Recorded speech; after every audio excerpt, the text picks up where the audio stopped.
somehow Mercedes-Benz have trusted me with what is my dream car, and that is the Mercedes-AMG GT63 Coupe. Now, I think this is one of the best looking cars out there, but this video is going to be a review of what it's truly like to live with for the past week. So I'll be checking out things like its design, the sound it makes, the running costs, which really did take me by surprise. But you guys tell me, what do you think?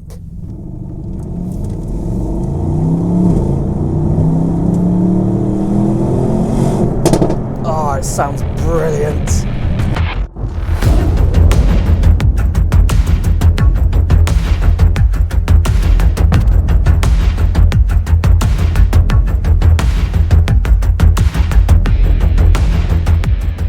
Now, this has everything that you'd expect from a GT, a Grand Tourer. Big engine, check. Flared wheel arches, check. Aero elements, check. Spoiler, bonus points. This is such a head-turning and eye-grabbing car from almost every angle. In fact, even just being here filming this morning, I've had so many people just go, oh, look at that, that's a really nice car. But sadly, I obviously can't say it's mine because, well, it's not. I just have the car on the opposite end of the spectrum, which is a Mercedes A-Class. But living with this for the past week has been absolutely superb. I'm going to get into all the good stuff later in this review. So let's talk about the design elements first. Now, of course, the Mercedes-AMG GT replaces the SLS from years ago. Sadly, never got to try that, but apparently I heard it was quite a bit of a weapon. Whereas certainly this car, and even more so the facelift of this car, is certainly more of a dailyable car, if that is a word. This is mainly down to some improvements that Mercedes have made on the GT, which I'll get into, one of which being 4MATIC, which is the all-wheel drive or four-wheel drive system that Mercedes-Benz have, just makes the car a lot more stable. Now, of course, they've done a few improvements over the years, such as new lights. So yes, these now have digital light. So I won't go into detail about that in this video, but I do have a separate video showcasing the full extent of what that light system can do. And let's just say it's quite impressive. Animations being projected onto the road and all sorts.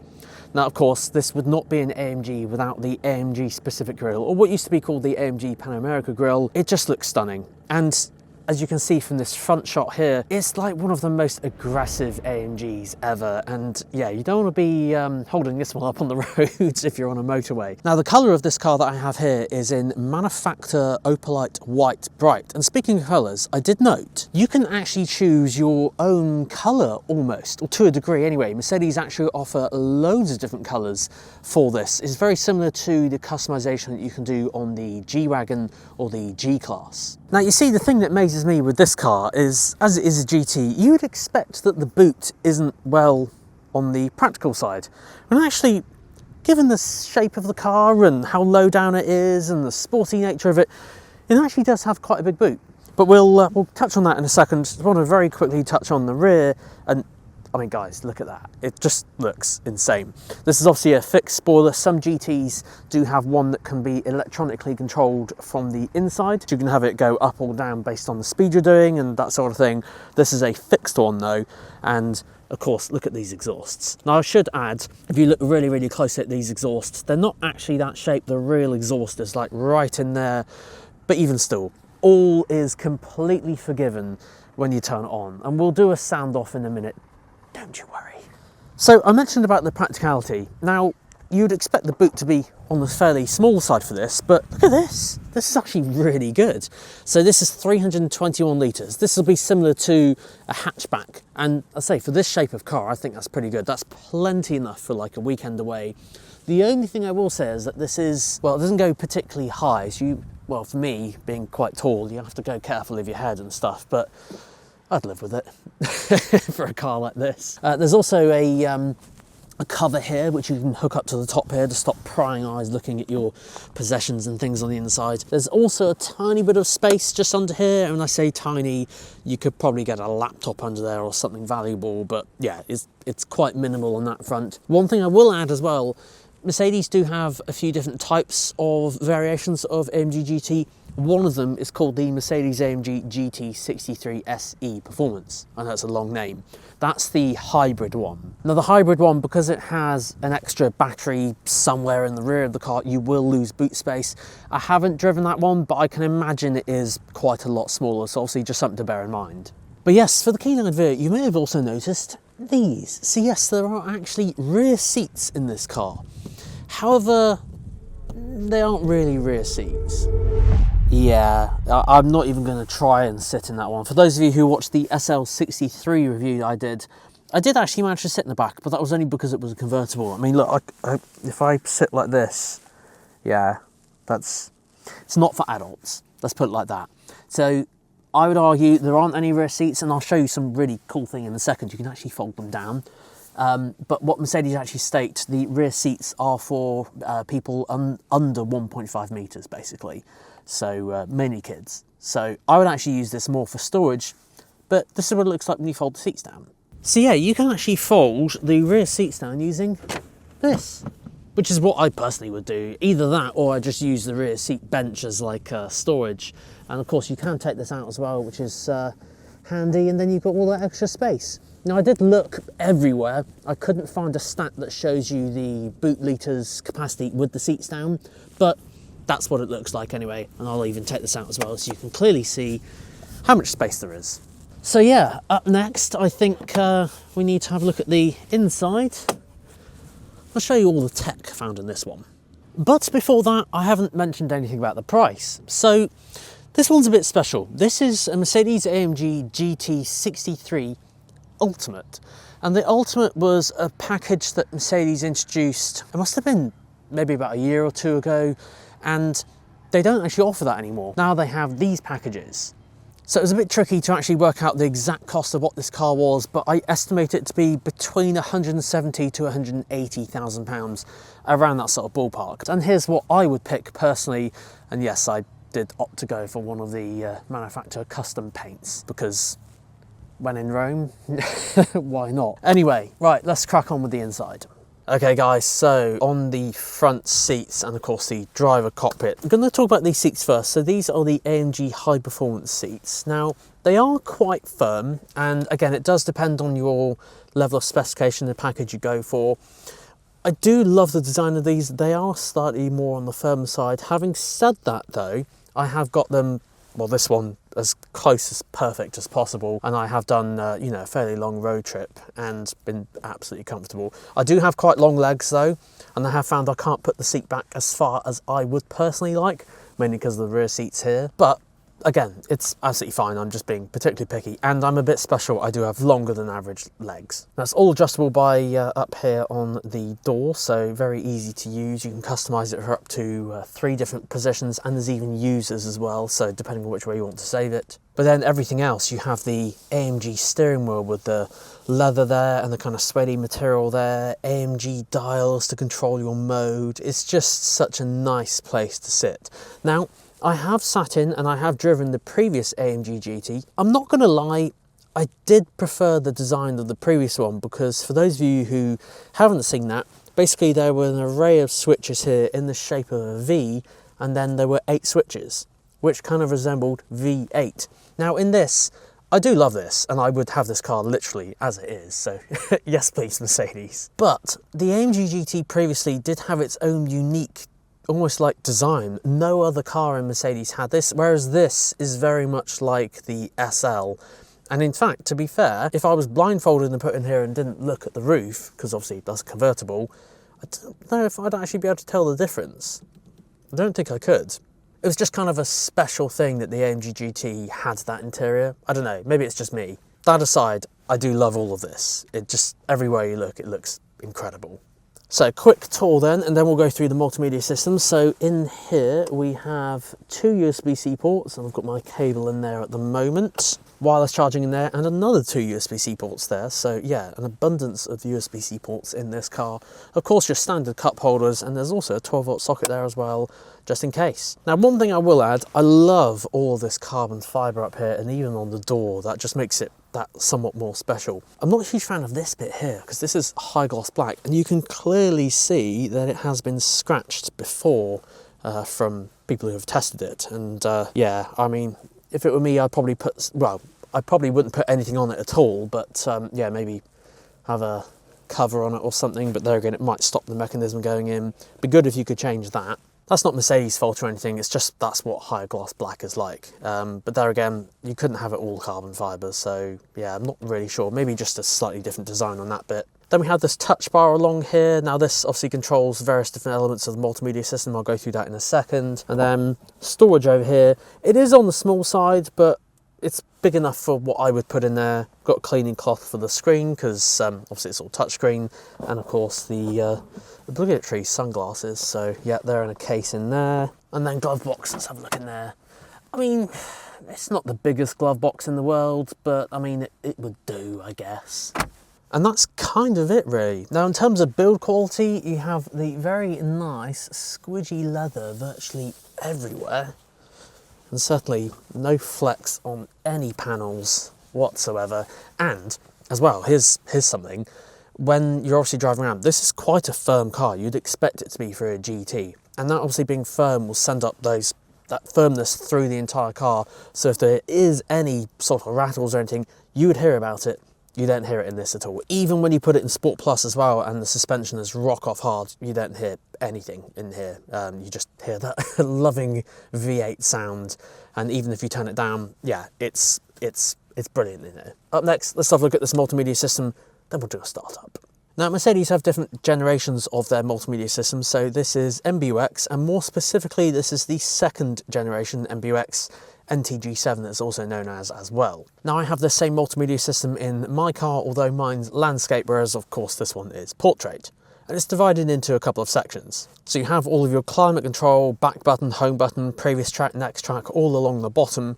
And no matter what you do, even if the screen's off, you have all of it there just along the bottom. So nice and easy to use. One thing I will add is of course the climate control is all touch. So something to factor in if you're not a fan of touch-based climate control systems, but it is fairly easy to use.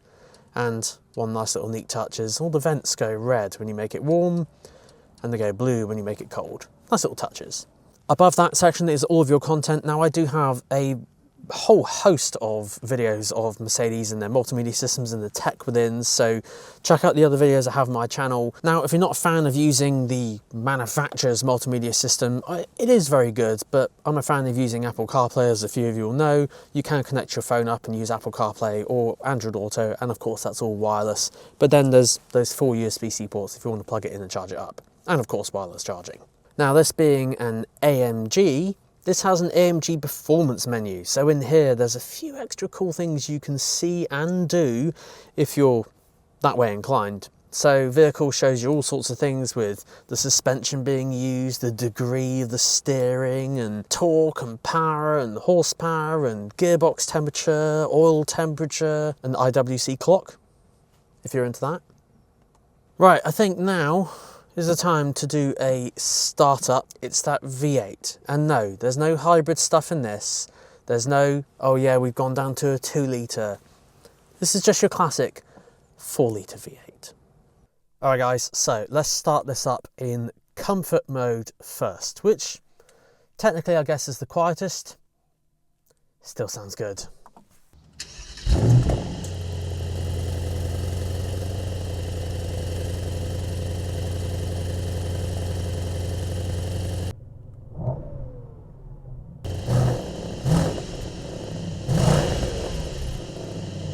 Yeah, that sounds pretty good. Thing is, it gets louder, so if you put it in Sport Plus, have a listen to this.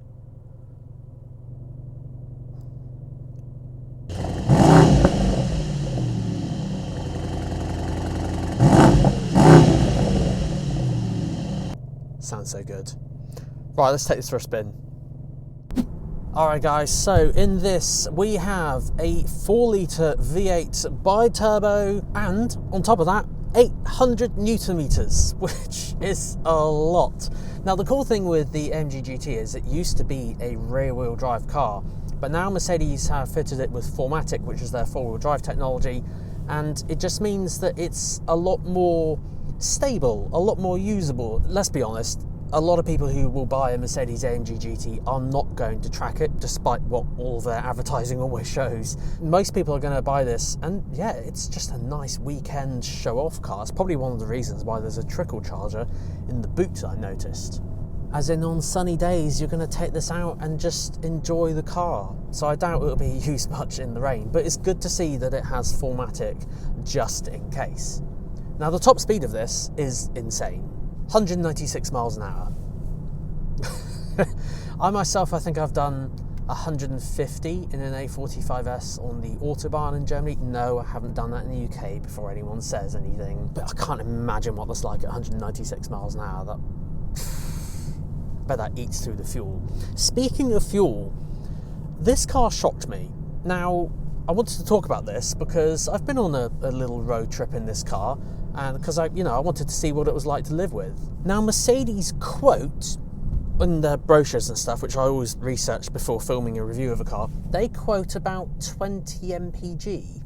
And I was thinking, yeah, I mean, for a V8, that kind of is to be expected. But they're wrong. It's nowhere near that. I got 28.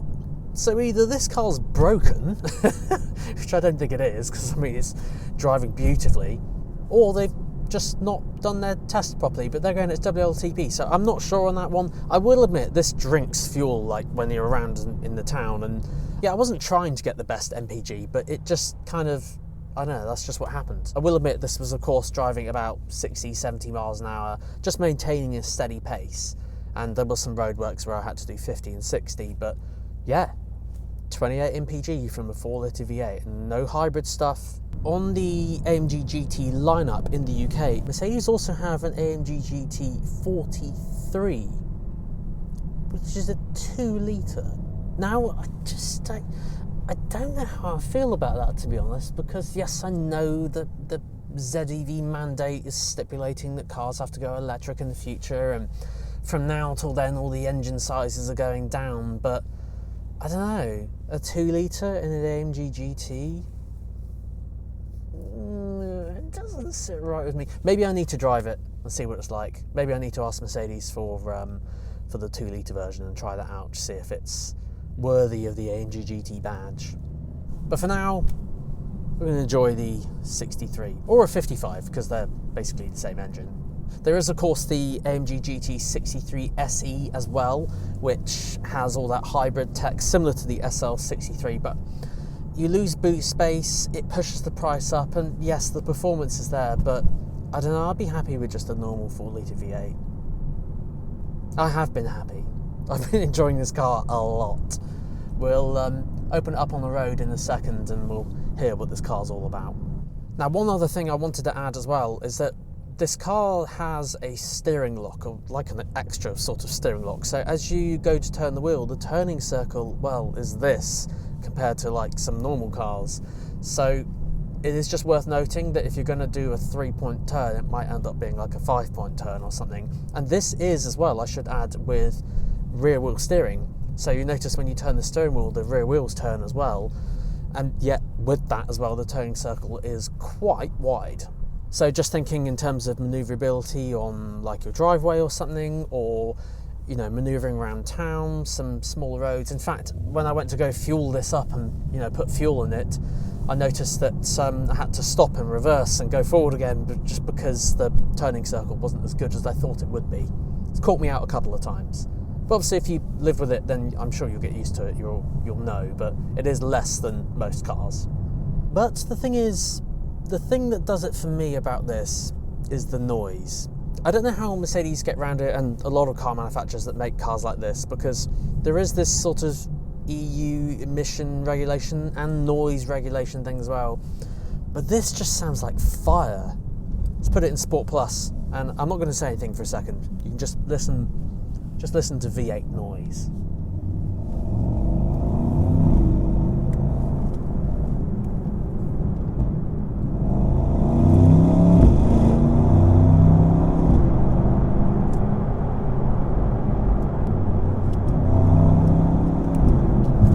It's that speed shift gearbox that is so rapid. You can see on the screen here how quickly it changes gear. It's like da da da da.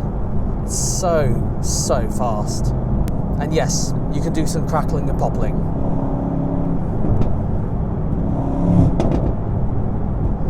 Brings out the kid in you every single time.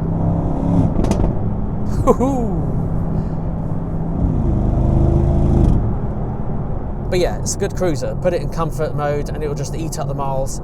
You know, a fairly respectable miles per gallon figure as well. As I said, it does just eat up the fuel when you're pottering around town. So unless you're going on a proper cruise, your fuel bill will be slightly high.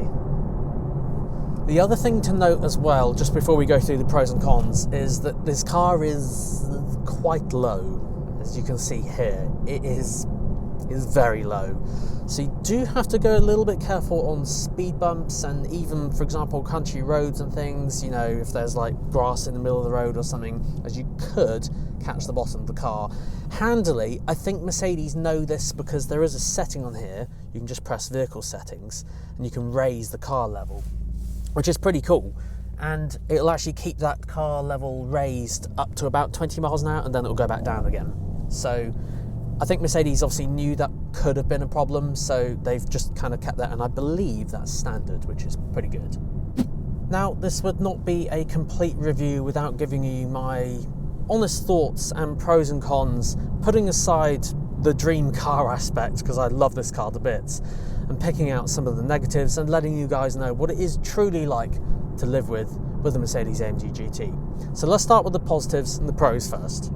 And I have to give it to the designs. The design of this car is beautiful. I've read some reviews online, people saying that they didn't like the look of it, but I have to disagree with them. I love the look of this car. It is stunning from every angle. No matter what angle you take a photo of this car, it just looks brilliant. After that, I've got to give it to the performance. It's brutally fast. The sound, it sounds so good. It's what a V8 German car should sound like. Then we get on to some of the negatives. Now, I've already mentioned it slightly, and that was the turning circle. So the turning circle isn't great in this. I'm just thinking about what it's like to live with day to day. And I know that a lot of supercars don't have the best turning circles, but let's be honest, most people aren't going to track this car. I mean, if you do, cool, you'll certainly be faster than quite a lot of people on the track, but most people are going to be living with it day to day, and that extra turning circle radius is just something I thought I'd mention. The second thing is that the rear seats aren't usable, sort of. As you saw, there's no space in them. It's more of a storage area, very much like the SL when I did that review. There's just no space in the back for them. It's more for bags and storage, and it's a good thing actually you can fold the seats down in this, so obviously you can just make use of that storage even more so. But yeah, the rear seats just aren't usable for adults in the slightest, so I wouldn't even call them rear seats. And then the final thing is, of course, something that I alluded to earlier, and that was that it's not as special as it used to be. As in, the AMG GT had its own design, you know, with the 8 buttons in the middle, the V8, the shape of the V with the dashboards and the center console. It had its own unique kind of thing to it, and this just very much looks like the SL, which, don't get me wrong, it's a very nice interior and I would still happily have one in a heartbeat. It's just, it's not as special as it used to be, having its own design that no one else had. All that aside though, I still do love this car. It's brilliant. It's still my dream car, and I don't want to give it back to Mercedes. But there again, hopefully you enjoyed this video, guys. Let me know your thoughts in the comment section down below. Do you agree? Do you disagree? Let me know in that comment section. And as always, I'm open to suggestions for future videos. Just like other AMGs, I'm going to take the long way home and enjoy this car. Guys, thank you so much for watching. Until next time, see you then.